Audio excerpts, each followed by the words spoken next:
मुरारे नाथेति नामानि मोहवदन्ति। भक्ति महारानी ज्ञान वैराग्य के साथ सबके बीच में प्रकट होके ताता थैया करके नाच उठी और झूम झूम के नाम संकीर्तन गा उठी। समस्त श्रोता समुदाय भक्ति मैया के साथ भी नाम संकीर्तन में सम्मिलित है। आइए हम और आप भी इस अलौकिक नाम संकीर्तन में अपने मन को समर्पित करें। इसके साथ ही वाणी को विराम से चर्चा द्वितीय सत्र में। श्री कृष्ण गोविंद हरे मुरारे, हे नाथ नारायण वासुदेवा। श्री कृष्ण गोविंद हरे मुरारे, हे नाथ नारायण वासुदेवा। श्री कृष्ण गोविंद हरे मुरारे, हे नाथ गोविंद हरे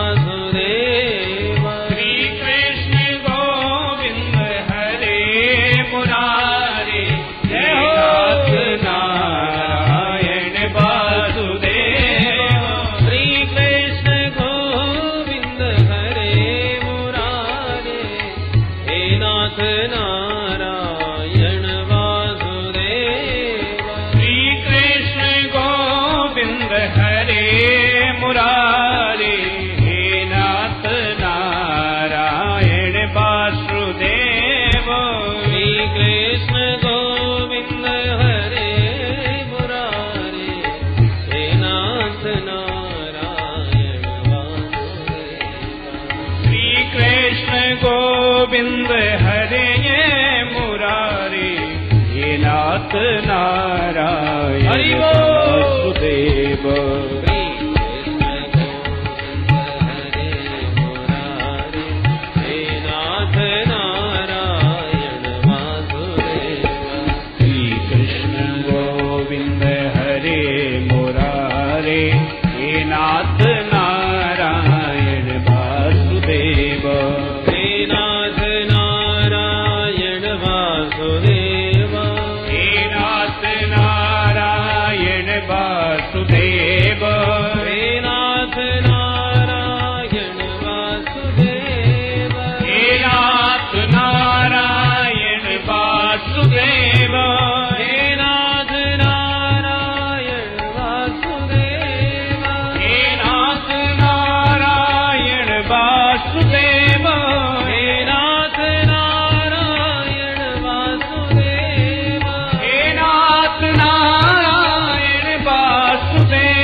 कृष्ण कृष्ण हरे हरे, हरे राम राम राम हरे हरे। हरे कृष्ण कृष्ण कृष्ण हरे हरे, हरे राम राम राम हरे हरे।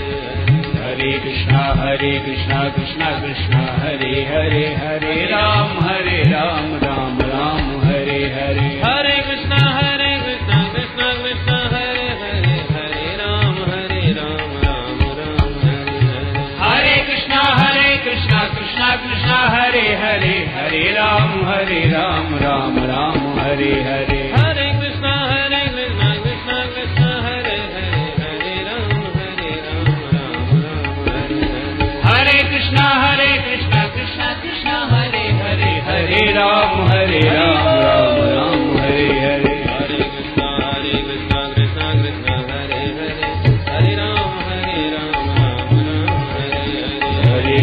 हरे कृष्ण कृष्ण कृष्ण हरे हरे, हरे राम राम राम हरे हरे। हरे कृष्ण कृष्ण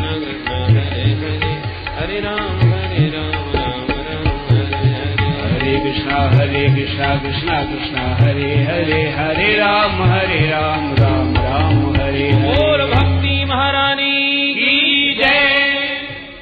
श्रीमद् भागवत महापुराण की जय। गंगा मैया की जय। श्री हरिद्वार धाम की जय। जय जय श्री राधे। नाथ नारायण वासुदेव, नाथ नारायण वासुदेव, हे नाथ नारायण वासुदेव, नाथ नारायण वासुदेव, हे नाथ नारायण वासुदेव, हे नाथ नारायण वासुदेव। जय जय कृष्ण गोविंद हरे मुरारी। जय हो। हे नाथ नारायण वासुदेव, श्री कृष्ण गोविंद हरे मुरारी, हे नाथ नारायण वासुदेव। श्री कृष्ण गोविंद हरे मुरारी, हे नाथ नारायण वासुदेव, श्री कृष्ण गोविंद हरे मुरारी, हे नाथ नारायण वासुदेव। हे नाथ नारायण वासुदेव, हे नाथ नारायण वासुदेव, हे नाथ नारायण वासुदेव, हे नाथ नारायण वासुदेव, हे नाथ नारायण वासुदेव, हे नाथ नारायण वासुदेव। श्री कृष्ण गोविंद हरे मुरारी, हे नाथ नारायण वासुदेव, श्री कृष्ण हरि गोविंद बोल। हरे मुरारी, हे नाथ नारायण वासुदेव। श्री कृष्ण गोविंद हरे मुरारी, हे नाथ नारायण वासुदेव, श्री कृष्ण गोविंद हरे मुरारी, हे नाथ नारायण वासुदेव। हे नाथ नारायण वासुदेव, हे नाथ नारायण वासुदेव, हे नाथ नारायण वासुदेव, हे नाथ नारायण वासुदेव, हे नाथ नारायण वासुदेव, हे नाथ नारायण वासुदेव, हे नाथ नारायण वासुदेव, हे नाथ नारायण वासुदेव, हे नाथ नारायण वासुदेव, हे नाथ नारायण वासुदेव, हे नाथ नारायण वासुदेव, हे नाथ नारायण वासुदेव, हे नाथ नारायण वासुदेव, हे नाथ नारायण वासुदेव, हे नाथ नारायण वासुदेव। हे नाथ नारायण हरि बोल। श्री कृष्ण गोविंद हरे मुरारी, हे नाथ नारायण वासुदेव, श्री कृष्ण गोविंद हरे मुरारी, हे नाथ नारायण वासुदेव। श्री कृष्ण गोविंद हरे मुरारी, हे नाथ नारायण वासुदेव, श्री कृष्ण गोविंद हरे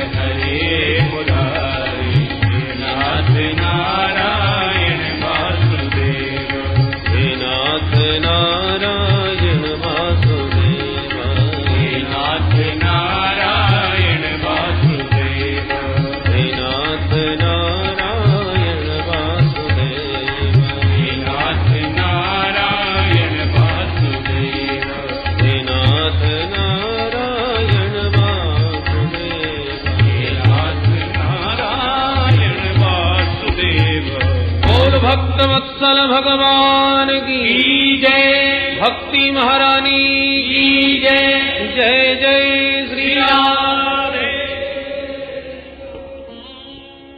भक्ति सुतौ तौ तरुणौ गृहीत्वा प्रेमैकरूपा सहसा विरासे। श्री कृष्ण गोविंद हरे मुरारे, नाथेति नामानि मुहुर्वदन्ति।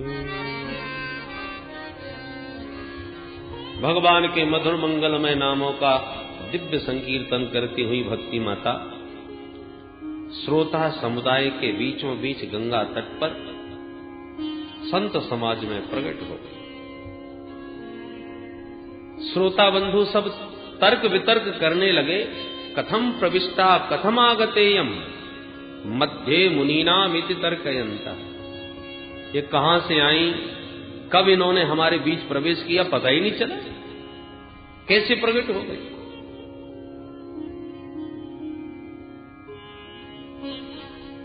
सनकादियों ने कहा, भाई जहां भगवान की मंगलमयी मधुर कथा होती है वहां पर भगवती भक्ति महारानी स्वतः प्रकट होती है। भक्ति मैया ने सबके बीच सनकादियों से पूछा, भगवान यहां आपने बैठने की अलग अलग व्यवस्थाएं सबको दी हैं, परंतु अहम क्व तिष्ठामि, मैं कहां बैठूं महाराज, मेरा स्थान कौन सा है। सनकादियों ने कहा, देवी निरंतरम वैष्णव मानसानि। या जितने भी वैष्णव भक्त श्रोता समुदाय जो बैठा है उन सबके हृदय भवन में जाकर के आप विराजमान हो जाइए, क्योंकि त्रिभुवन में वही धन्य है जिसके हृदय भवन में देवी भक्ति का निवास है। जिसके भवन में भक्ति महारानी विराजमान हो जाए तो उसे भगवान के पीछे नहीं भागना पड़ता, अपितु भगवान ही उसके पीछे पीछे भागने लगते। सकल भुवन मध्ये निर्धनास्तेऽपि धन्या निवसति हृदयेषां श्रीहरेर्भक्तिरेका। हरिरपि निजलोकम् सर्वथा तो विधाय प्रविशति हृदि तेषाम् भक्ति सूत्रोपनद्धः।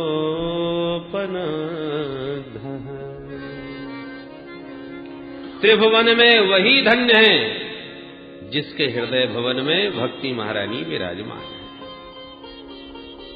क्योंकि भगवान जिस भवन में भक्ति को देखते हैं बस फिर अपना घर छोड़ के अपना बैकुंठ त्याग करके निज लोकम विहाय प्रविशति हृदि तेषां, उसके भक्त के हृदय में भगवान जबरदस्ती घुस बैठते हैं, घुसपैठ करते हैं। और एक बार सरकार घुस पाए तो फिर भक्त कितनी भी कोशिश कर ले फिर निकलने वाले नहीं है। बोलो जय श्री कृष्ण। भाई भवन सुंदर हो और भगवान की प्रिया भक्ति से समन्वित हो तो फिर भगवान भला कैसे कब्जा न करे। खाली मकान पर ही कब्जा होता है। भगवान भवन में झांक करके देखते हैं कौन बैठा है, और जब देखते हैं कि काम क्रोध लोभ मोह मद मात्सर ईर्ष्या द्वेष छल कपट, और ये साहब बड़ी लंबी सेना भरी है इस भवन में, तो हाउसफुल, कोई जगह नहीं हमारे लिए,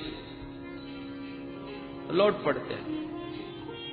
और जब झांक करके देखते हैं कि भवन एकदम खाली, तो खाली मकान पर तो कब्जा करने का मन होता है। और भवन खाली होने के साथ साथ सुंदर भी हो, और भगवान को उस भवन में जब अपनी प्राण प्रिया भक्ति देवी का भी दर्शन हो जाए। और जिस भवन में भक्ति देवी रहती हैं उस भवन को फिर ऐसा सजा देती हैं और ऐसा परिष्कृत परमार्जित कर देती हैं, परिशोधन कर देती हैं और भगवान के अनुकूल उसका श्रृंगार कर देती हैं, सुसज्जित कर देती हैं, तो फिर भगवान कैसे भी अपने आप को रोक नहीं पाते। भवन खाली, वो भी सजा हुआ, उस पर भी प्रिया भक्ति का उसमें निवास, तो फिर तो ठाकुर जी कैसे छोड़े। प्रविशति हृदय तेषाम, बलात् हठात उस भवन में घुस पड़ते हैं और एक बार प्रवेश कर पाए, भक्ति सूत्रोपनद्ध, भक्ति सूत्र में बंध जाते हैं। भगवान को बांधने वाली भगवान की प्रिया भक्ति महारानी ऐसा प्रेम पास में बांधती हैं प्रभु को, ये जाना भी चाहें तो जा ही नहीं सकते। विसृजति हृदयम यस्य साक्षात् हरि, साक्षात् हरि यस्य हृदयम न विसृजति। ठाकुर जी का ही वह मकान छोड़ने का मन ही नहीं होता।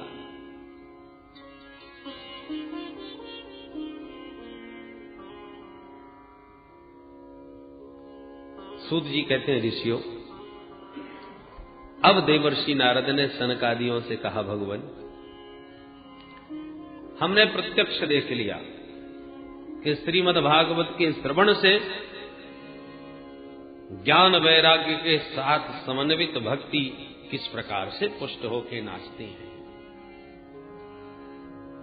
परंतु अब ये प्रश्न करना चाहता हूं कि श्रीमद् भागवत के सुनने से केवल भक्ति, ज्ञान और वैराग्य ही पुष्ट होते हैं अथवा पापियों के पापों का भी प्रक्षालन हो सकता है? यदि हो सकता है तो कैसे कैसे पापियों के पाप का शोधन संभव है, वो कृपा करके बताइए। के विशुद्धयन्ति वदन्तु मह्यम। सनकादिक मुस्कुराते हुए बोले, नारद जी कैसे कैसे पापी तरते हैं, ये प्रश्न ही हम समाप्त करते हैं। ऐसा प्रश्न ही न करो। हम तो ये कहते हैं कि जिसने जीवन में पाप के अतिरिक्त दूसरा कोई काम ही न किया हो, जीवन में प्रथम श्रेणी का पापी, जीवन भर जिसने अत्याचार, दुराचार, भ्रष्टाचार, पापाचार में ही अपने जीवन को समर्पित कर दिया, और ऐसा महापापी कदाचित जीवन में एक बार भी न सुन पाए, तो मरने के बाद कहीं भूत प्रेत योनि में जाकर के सुन ले, तब भी वह परम पावन हो जाता है। नारद जी बोले, वाह महाराज, गजब कर दिया आपने। जीते जी की बात छोड़ दो, मरने के बाद भी सुन के तर जाए, ये बात तो जरा उतरती नहीं। ऐसा कभी आज तक संभव हुआ है? कोई प्रमाण है? बोले हाँ, हम तुम्हें एक इतिहास की कथा सुनाते हैं। अत्र ते कीर्तिष्याम इतिहासं पुरातनम्, यस्य श्रवणमात्रेण पापहानि प्रजायते। ये इतना सुंदर पावन इतिहास है ऋषियों, इसके सुनने से भी पापों का शोधन होता है। एक तुंगभद्रा नामक नदी के किनारे एक छोटे से गांव में एक पंडित जी रहते थे, पंडित आत्मदेव शर्मा। बड़े विद्वान थे, द्वितीय भास्कर के समान। विशुद्ध ब्राह्मण वृत्ति से ही जीविका चलाते थे, संपन्न थे। उनकी धर्मपत्नी का नाम था श्रीमती धुंधुली देवी। पतिदेव जितने विद्वान और सुशील स्वभाव के थे, ठीक इसके विपरीत उनकी धर्मपत्नी थी। लोक वार्ता रता क्रूरा प्रायसो बहुजल्पिका, सूरा च गृह कृत्येषु कृपणा कलह प्रिया। भयंकर झगड़ा ले, जब तक पड़ोसन से लाठी चार्ज न हो जाए तब तक भोजन ही हजम न हो। इतना खतरनाक स्वभाव। इधर से उधर वार्तालाप करके आपस में लोगों को झगड़ा करवाना या झगड़ा कर बैठना, ये सब विचित्र स्वभाव। पर ब्राह्मण इतने सीधे और सरल के उससे भी अपना निर्वाह कर रहे थे। एक ही दोनों दंपतियों के मन में कष्ट कि कोई संतान नहीं है। ब्राह्मण के मन में तो एक दिन इतनी पीड़ा हुई इस बात को लेकर, ये गृहम त्यक्त्वा वनं गतः, घर छोड़ करके वो ब्राह्मण वन को चला गया और एक वृक्ष के नीचे बैठा बैठा ब्राह्मण आंसू बहाने लगा। एक संत निकल पड़े, ब्राह्मण की आंखों में आंसू देखे तो विचार आया, इस वन में एकांत में आंसू बहा रहा है, निश्चित प्रभु के लिए रो रहा होगा। कोई भगवत प्राप्ति करने हेतु तो कोई मुमुक्षु जिज्ञासु है, चलो देखते हैं, मार्गदर्शन कुछ करते हैं। संत चले आए, पूछ दिया, कथम रोदसी विप्रत्वम काते चिंता वनीयसी बदत्वम सत्वरम मह्यम स्वस्य दुःखस्य कारणम। वो ब्राह्मण कथम रोदसी, हे ब्राह्मण क्यों रोता है भाई, कौन सी चिंता तुझे सता रही है? सत्वरम बद, शीघ्र हमको बताओ। ब्राह्मण ने देखा कि एक संत सहानुभूति दिखा रहे हैं, तो संत के सन्मुख और मुक्त कंठ रो पड़ा, चरणों में चिपक गया ब्राह्मण। किम ब्रवीमि ऋषे दुःखम पूर्व पापेन संचितम मदीयः पूर्वजास्तोयम् कबोष्णमुपभुञ्जते। महाराज क्या बताऊं अपने मन की बात, न जाने पूर्व जन्मों के कितने पाप उदय हो गए। पूर्वजों को जल देता हूं तो उनकी आंखों में आंसू आ जाते हैं, क्योंकि मेरे बाद उन्हें कोई जल देने वाला नहीं। भगवान का दिया घर में सब कुछ है महाराज, पर संतान के बिना वो घर काटने को तोड़ता है। एक गाय पाली मैंने महाराज, वो भी बांझ है, उस गाय के कोई बछड़ा नहीं हुआ, वर्षों से घर में बंधी है। एक वृक्ष लगाया, वो भी कितना बड़ा हो गया, पर अब तक उसमें एक फल नहीं आया। बताइए मेरा दुर्भाग्य। संत ने मन ही मन सोचा, राम राम, हम तो कुछ और सोच के आए थे। हमने तो सोचा प्रभु के लिए रो रहा होगा तो मार्गदर्शन करूंगा, पर ये तो पुत्र के लिए रो रहा है। फिर भी अब इसका मार्गदर्शन तो कुछ न कुछ करना ही चाहिए। संत जी समझाने लगे, मुंचा ज्ञानम प्रजारूपम बलिष्ठा कर्मणो गति विवेकम तु समासाद्य त्यज संसार वासना। ए ब्राह्मण, क्या बेटा बेटियों के चक्कर में रोता है? ये महा अज्ञान है। कर्मों की गति बड़ी गहन है और बड़ी बलवती है, इसलिए विवेक को जगाओ, विवेक से काम लो और संसार की इन बेटा बेटियों की आसक्ति की वासना को निकाल दो। कौन किसका बेटा? राजा सगर के 60,000 बेटा हुए थे ब्राह्मण, इतिहास पढ़ा होगा या सुना होगा, पर कौन से बेटे ने सुख दिया सगर को? पीढ़ियां लग गई तपस्या करते करते, तब तो जाके पूर्वजों का उद्धार कर पाए। धर्मात्मा अंग का नाम सुना होगा, संतानहीन थे, बड़े बड़े यज्ञ किए, तब जाके एक बेटा हुआ, सो निकल पड़ा नास्तिक बैन। ऐसा नास्तिक निकला कि घर छोड़ के बाप को ही भगना पड़ा। तो बेटे के हो जाने से तुम सुखी हो ही जाओगे, इसकी क्या गारंटी है? ब्राह्मण ने कहा, सुनो महाराज जी, ये प्रवचन देना तो मुझे भी बहुत आता है, मैं भी पढ़ा लिखा हूं। अरे आप बाबा बैरागी बेटे का सुख जानते ही क्या हो?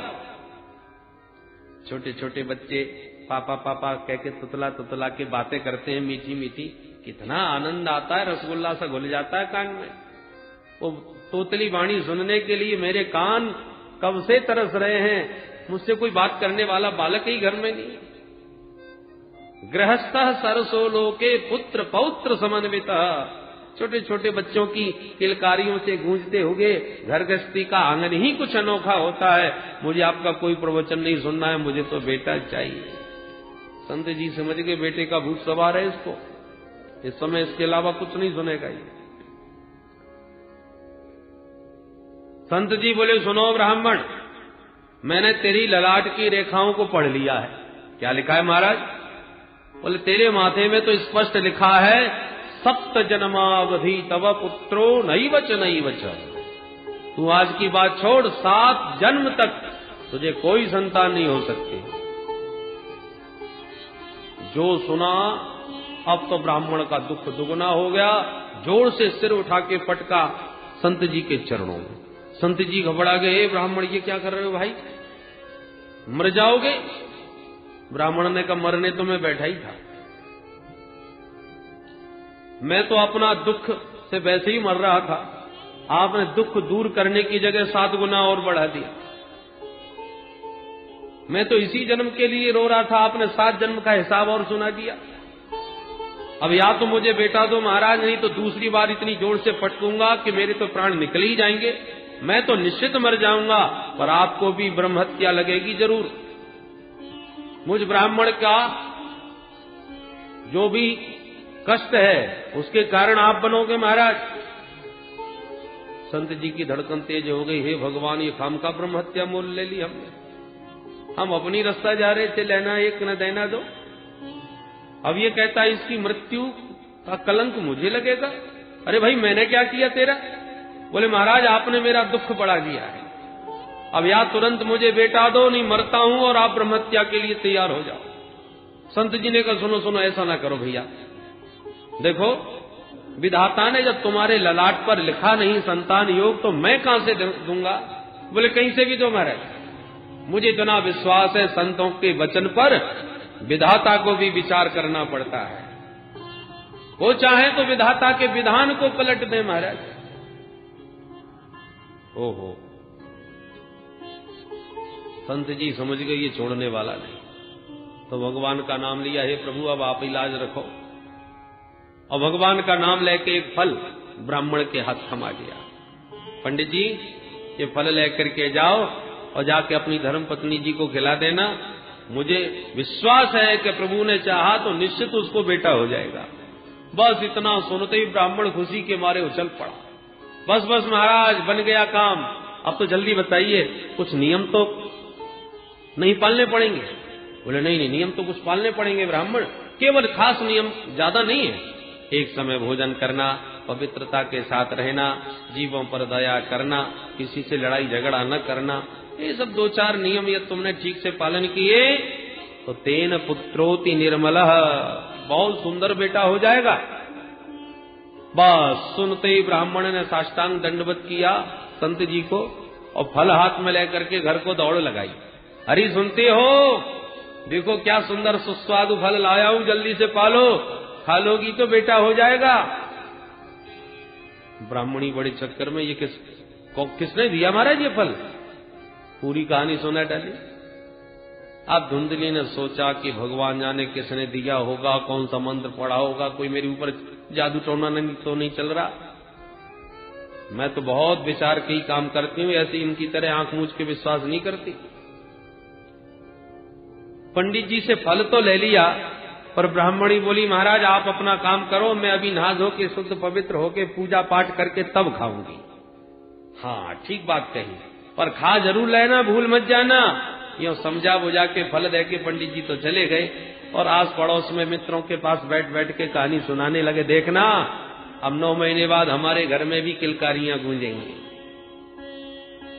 अब उधर देवी जी फल लिए बैठी है, हे भगवान खाऊं क्या न खाऊं। इतने में आ गई पड़ोस। अरे बहन धुंधली, ये क्या सोच रही हो बैठी बैठी?